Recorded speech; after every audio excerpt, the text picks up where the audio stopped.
Welcome back to Costas Tonight, brought to you by Chevrolet. Once again, here's Bob Costas. Back with Paterno family spokesman Dan McGinn, former U.S. Attorney General and Governor of Pennsylvania Dick Thornburgh, and Paterno family attorney Wick Sollers. We can make some news here, Wick.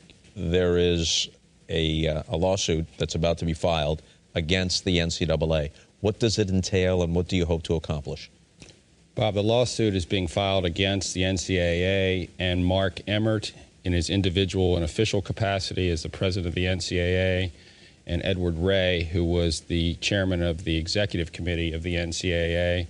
It's being filed by certain trustees, certain former players, certain former coaches, certain faculty members, as well as the estate of Joe Paterno, to redress the NCAA's adoption, 100% adoption of the Freeh report, and imposition of what's called a binding consent decree against Penn State University.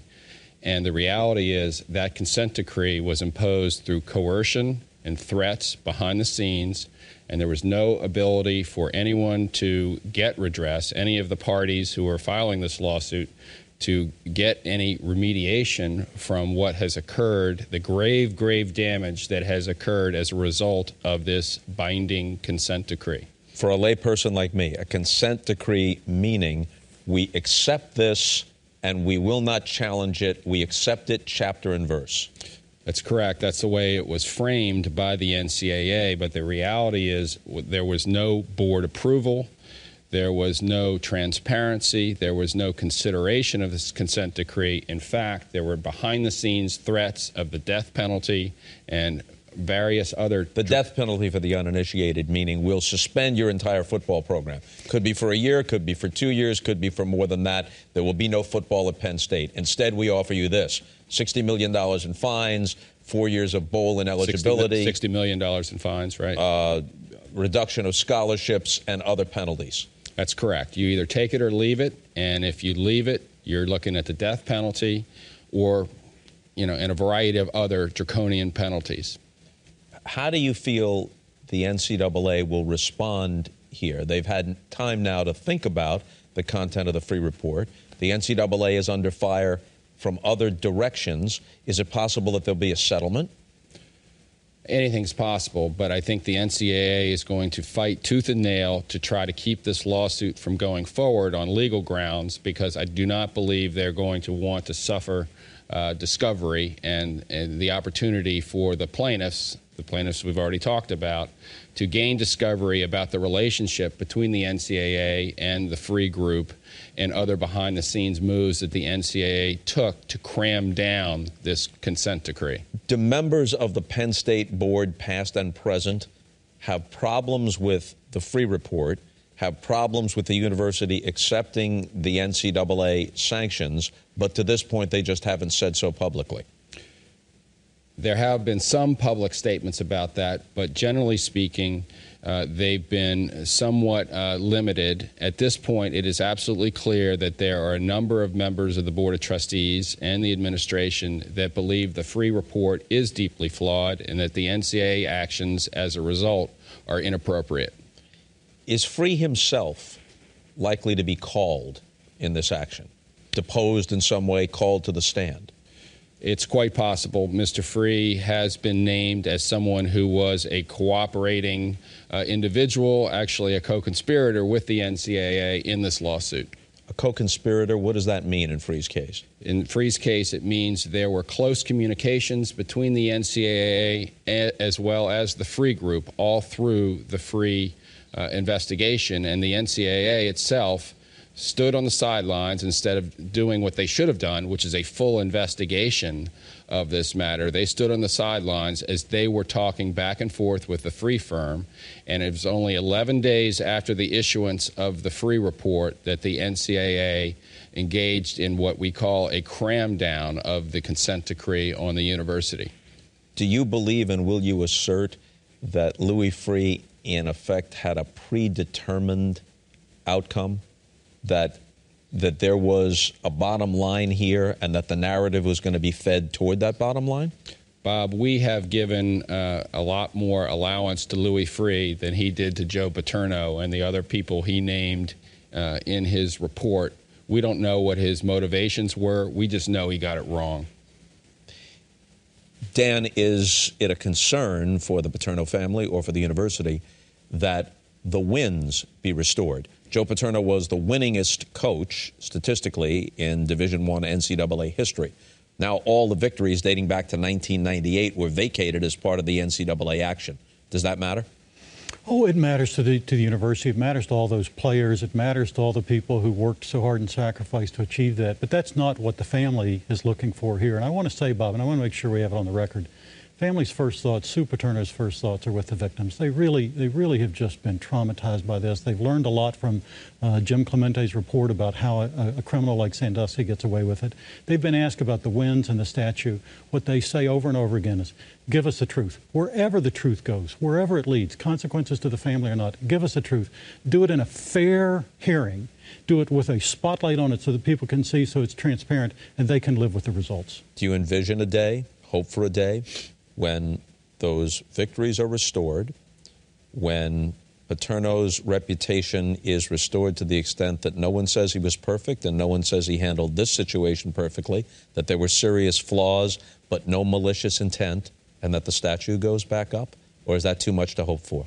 Oh, I don't know in the specifics. I do believe, I have great confidence that the facts are going to come out, that the lawsuit and the other actions by Governor Thornburg and others are going to continue to bring to light the flaws in the Freeh report, the failures of the board and the NCAA, and that over time, a more balanced view of Joe Paterno and his life and what he did. I believe Joe Paterno lived a life of giving, not taking, and I think in the end that his life will stand up for what it was. What are you seeking in the lawsuit?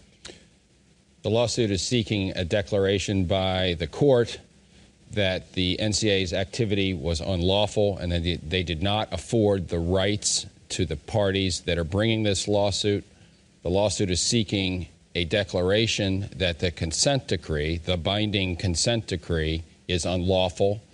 And the lawsuit is also seeking a permanent injunction enjoining the NCAA from enforcing the consent decree. The lawsuit also seeks compensatory and punitive damages because that is the best way to ensure that unlawful activity like this is addressed and addresses the great damage that the NCAA has done as a result of the adoption of the Freeh report, 100%. These things often play out over a long period of time. When is this likely to be adjudicated? It will play out over a long period of time. You're right about that. But certainly we're going to move for expedited discovery so that we can find out exactly what was going on behind the scenes here. The lawsuit's a very big step in this because it's based on the investigation that Wick and Governor Thornburg did to show the deep flaws in the Freeh report. And it's designed to try to correct the record here.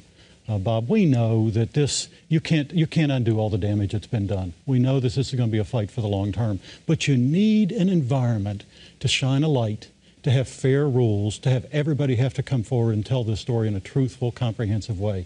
So the damage, and when I speak of that, it's not just the Paterno family, the Paterno name. It is to Penn State, a great institution that had a terrific history and tradition in sports. It's to the alums there. It's to the students, the faculty, the community. The NCAA just wreaked enormous damage on this institution and this community. And this is one way to finally get the record right. And they acted very quickly. Phenomenal. Often NCAA investigations, whether one agrees with the outcomes or not, take months, if not years. They acted in the immediate aftermath, within days of the Freeh report. The board at Penn State accepted the Freeh report and its consequences without objection or question. Therefore, the public, digesting all this, comes under the heading of Louis Freeh, former director of the FBI. The public cannot be blamed for saying that, in essence, this is true. Can they? Well, Bob, I didn't want to interrupt you, but the board did not accept the Freeh report. The Freeh report was issued on July 12th, and the NCAA issued what was called a consent decree, binding consent decree, but in fact there was nothing consensual about it. And the full board was not consulted. There's never been a board vote. And Rodney Erickson signed as president of the university, this consent decree. But what is unknown and what this lawsuit is going to make very clear to the public, there was coercion. This was done in the night with no transparency, and there was absolute lack of board governance involved with this consent decree, which is now given the imprimatur to the deeply flawed Freeh report and created an enormous amount of damage for the parties to this lawsuit, including certain members of the Board of Trustees, certain faculty, former players, former coaches, and the estate of Joe Paterno. So whether or not members of the board agreed with it, my point was they issued no public objection. They didn't refute any of the findings. So in the public mind, they accepted the Freeh report. The NCAA accepted and acted upon it, acted aggressively upon it. So Dan, as the family spokesman, you understand why in the court of public opinion, Joe Paterno's reputation hasn't just been damaged. In many quarters, it's been virtually destroyed. Irreparably harmed. I mean, just a tremendous amount of damage here. And so, you know, we hear people say, Bob, well, why don't you just move on, let it go, the record's there. There are several things. One, Governor Thornburg says, an academic institution above all should care about the truth. This is the most important investigation in the history of that university, the most important investigation in the history of the NCAA. It should be done right. There should be a spotlight on it. We know we'll never repair all of the damage.